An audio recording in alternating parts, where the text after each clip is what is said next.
Brasil.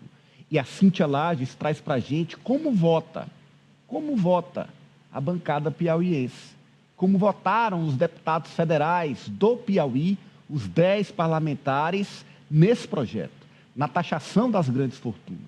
Põe em cartela, então, para a gente, esse é o voto da bancada federal piauiense. Lembrando que o não é contra a taxação e o sim é a favor da taxação. Vai lá, Alessio. Votaram não Átila Lira, do PP, Júlio Arcoverde, também do PP, Marcos Aurélio, do PSD, Castro Neto, PSD e Júlio César, do PSD. Votaram sim os deputados Dr. Francisco, do PT, Florentino Neto, do PT, Flávio Nogueira, do PT e Merlong Solano, do PT. Jadiel Alencar se absteve. Hoje esteve ausente. Esteve ausente na votação. Só a bancada do PT a favor de taxar os super ricos, Cíntia. Pois e beneficia 0,028% da população. Iria permitir uma arrecadação de até 40 bilhões por ano para o governo federal, ou seja, era muito importante, como mencionou aí o Osbando. E aí, só para a gente refrescar nossa memória, lembrando que em maio, está bem fresquinho ainda, esses mesmos parlamentares, eu não estou falando esses do Piauí, mas esses também do Piauí, que a gente viu que a bancada foi dividida ao meio, né? 5 votaram contra, 5 votaram a favor. Inclusive gente que é ligada ao governo, a base do governador Rafael Fonteles, do presidente Lula, como é o caso do Castro Neto e também do Júlio César. Mas em maio, você lembra disso, Ananias? Eles rapidamente aprovaram a taxação daquele chamado imposto das brusinhas.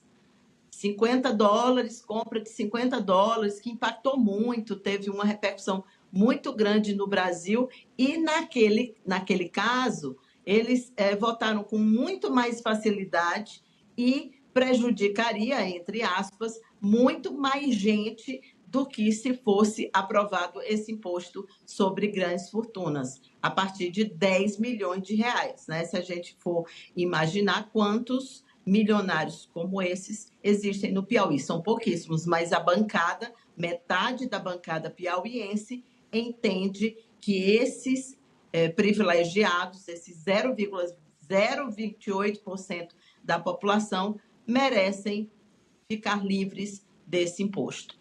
É isso, Alessio. Blusinha sim, grandes fortunas não.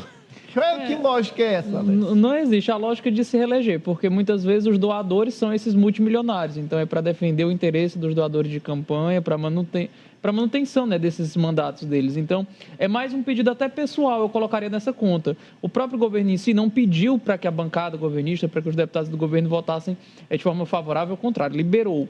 Mas era uma questão de noção mesmo dos parlamentares. A Cíntia refrisa muito esse número porque é 0,028, ou seja, anda muito longe de ser 1% da população brasileira.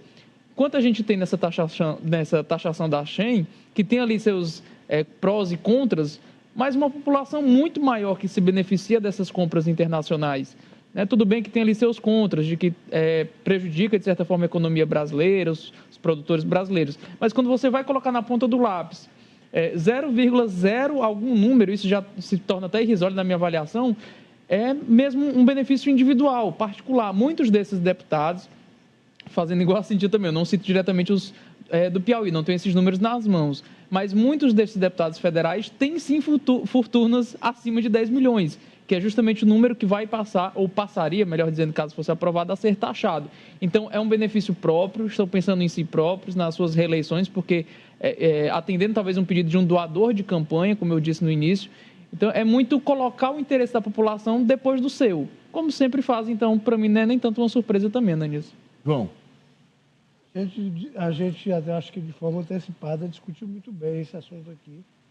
E não tem nenhuma surpresa.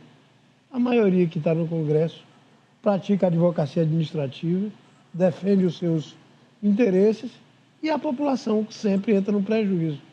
40 bilhões não é pouca coisa, mas aí agora os deputados estão muito mais preocupados agora em tirar poder do Supremo, ou seja, cessear o poder dos magistrados, em deixar o Executivo numa calça curta com todos, por falta de recursos, e em enriquecer, né? é o retrato do que o povo elegeu. E não tem muita perspectiva de mudança, não.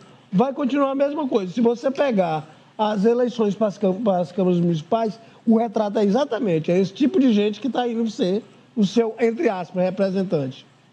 Você puxa a responsabilidade, que também é do eleitor, porque não estão lá por acaso, foram eleitos, tem a representatividade da sociedade que colocou lá. Agora, o que a gente está trazendo aqui é o resultado prático de uma votação que privilegia muito poucos e que não leva em conta os milhões de brasileiros que seriam, por exemplo, isentos do imposto de renda se essa proposta passasse e o governo encontrasse essa nova forma de arrecadação para poder fazer justiça social na tributação, nos impostos recolhidos no país. A proposta vai voltar e a gente vai acompanhar como esses deputados vão se posicionar mais uma vez. Olha, e a Câmara também votou hoje outro